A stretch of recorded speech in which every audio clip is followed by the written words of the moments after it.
तो दोस्तों आज हो गया 1 दिसंबर 2020। बिहार समेत देश दुनिया की बड़ी और ताज़ा समाचार लेके आए सिर्फ आपके लिए। चलिए फटाफट खबर शुरू करते हैं। उससे पहले चैनल को अब तक सब्सक्राइब ना किया हो तो फटाफट चैनल को सब्सक्राइब कर दे, लाइक कर दे, शेयर कर दे ताकि इसी तरह की खबर आप हर रोज़ देख सकें। चलिए शुरू करते हैं आज की पहली बड़ी खबर। 3 दिसंबर नहीं, आज ही आंदोलन पर बैठे किसानों से बातचीत करेगी मोदी सरकार। 5वें दिन भी पीछे नहीं हटे अन्नदाता। जी आपको बता दें कि नए कृषि कानून को लेकर आंदोलन पर बैठे किसानों से बातचीत के लिए तैयार है मोदी सरकार। केंद्रीय कृषि मंत्री ने पहले किसानों से बातचीत के लिए 3 दिसंबर का समय दिया था, लेकिन ठंड और कोरोना वायरस के खतरे को देखते हुए अब 1 दिसंबर मतलब आज ही के दिन किसानों से बातचीत होगी।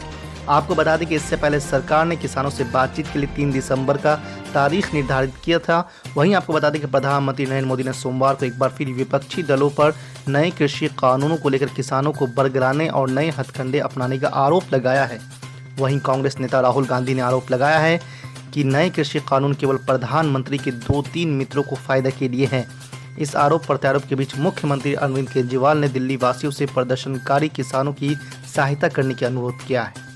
आज की दूसरी बड़ी खबर। उत्तर प्रदेश के पूर्व मुख्यमंत्री अखिलेश यादव ने भाजपा पर तीखा हमला बोला है। कहा है कि किसान खुशहाल नहीं तो देश तरक्की नहीं करेगा। आपको बता दें कि समाजवादी पार्टी के राष्ट्रीय अध्यक्ष अखिलेश यादव ने सोमवार को किसान संवाद कार्यक्रम में हमीरपुर राठ विधानसभा क्षेत्र में मुस्कुरा गाँव के किसानों से वीडियो कॉन्फ्रेंसिंग से बातचीत की। उन्होंने कहा कि किसान अगर खुशहाल नहीं है तो देश तरक्की नहीं कर सकता।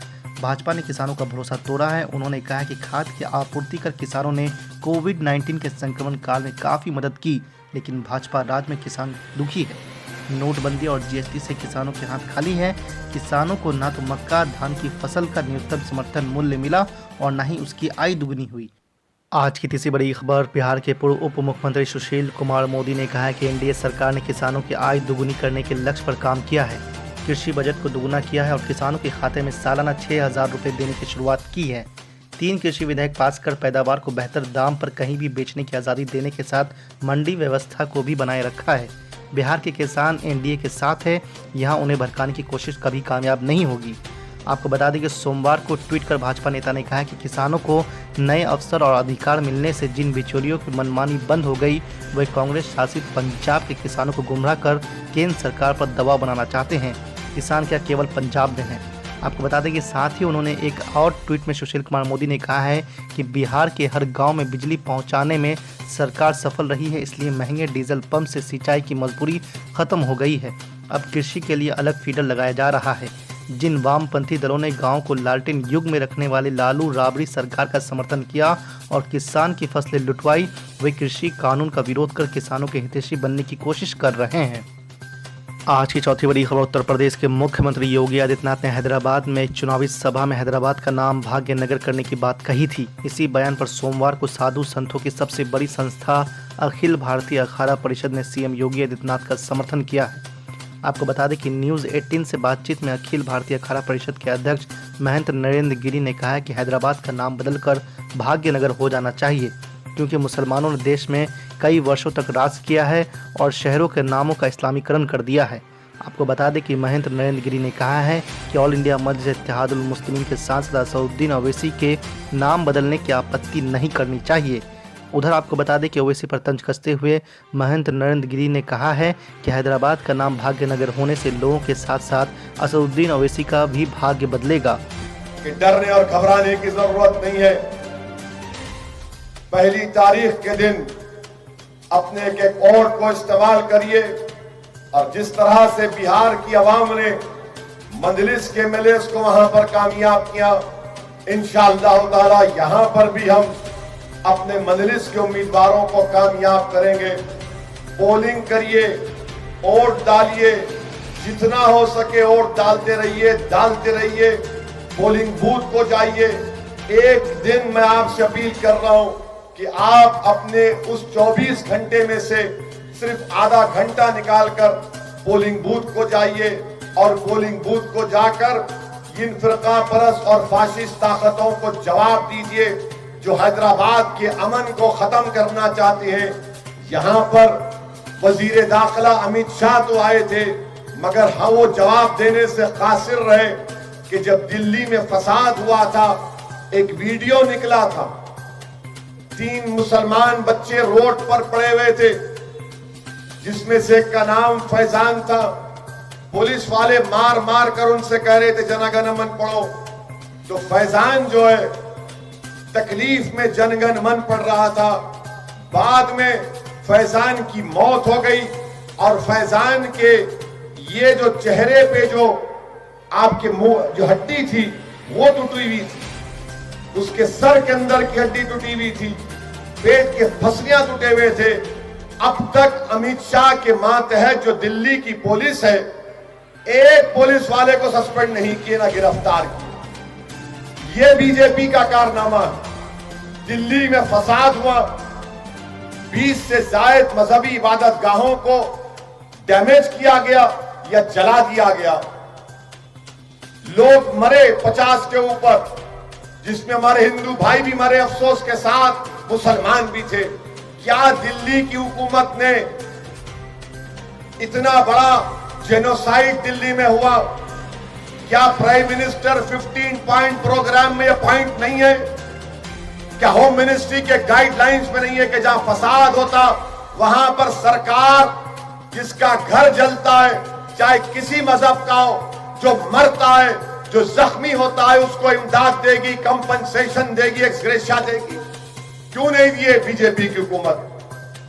आज आकर आप हैदराबाद में हमको बता रहे हैं, हमको बोल रहे हैं दिल्ली भारत का दारुल हुकूमत, कैपिटल, वहां पर आपकी नाक के नीचे बदतरीन जेनोसाइड हुआ और आप आकर हैदराबाद में ये इनका कारनामा है। और बिहार में बीजेपी जीती नहीं, ये बड़ा मेहनत कर लिए, वहां भी बिहार में किए थे।